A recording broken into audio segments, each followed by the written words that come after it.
জিন তাড়ানোর দোয়া। অনেকে জিনে ধরে।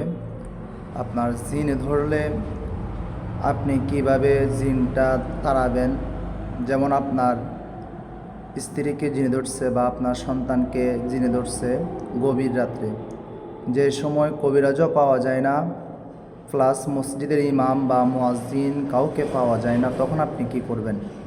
আমি আপনার জন্য একটা দোয়া বলতেছি, সূরা বলতেছি, আপনি এগুলো পড়ে ফুঁক দিবেন।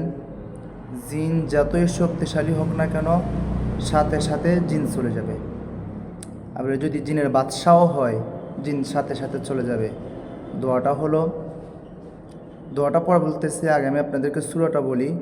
এটা হলো আমরা সবাই পড়ি বা সবাই জানি, পবিত্র কোরআনের প্রথম সূরা সূরাতুল ফাতিহা।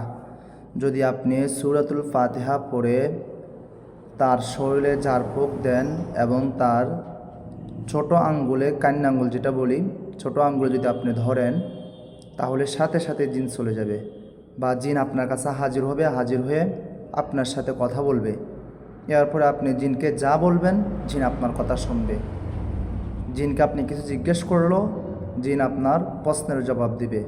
তাহলে আমরা সর্বপ্রথম সূরা ফাতিহাটা পড়ব। ফাতিহা পড়ার সাথে সাথে জিনকে আপনার নিজের আয়ত্ত নিয়ে আসতে পারবেন। আপনি যদি বলেন যে চলে যাওয়ার জন্য, তাহলে জিন চলে যাবে। এই সূরা ফাতিহা আমি আপনাদেরকে বলতেছি। আমরা আউযুবিল্লাহ বিসমিল্লাহ সহকারে পড়ব। আউযু বিল্লাহি মিনাশ শাইতানির রাজিম।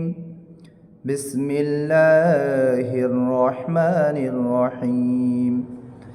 আলহামদুলিল্লাহি রাব্বিল আলামিন। আর রহমানির রহিম।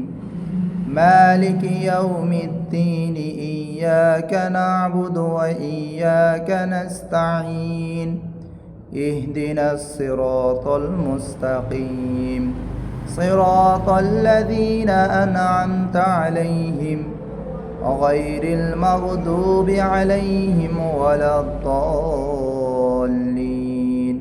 আমরা এই সূরাটা পড়ব, পড়ে তার উভয় কানের মধ্যে আমরা ফুঁক দিব এবং তার এই আঙ্গুলের মধ্যে আমরা সকলে ধরব।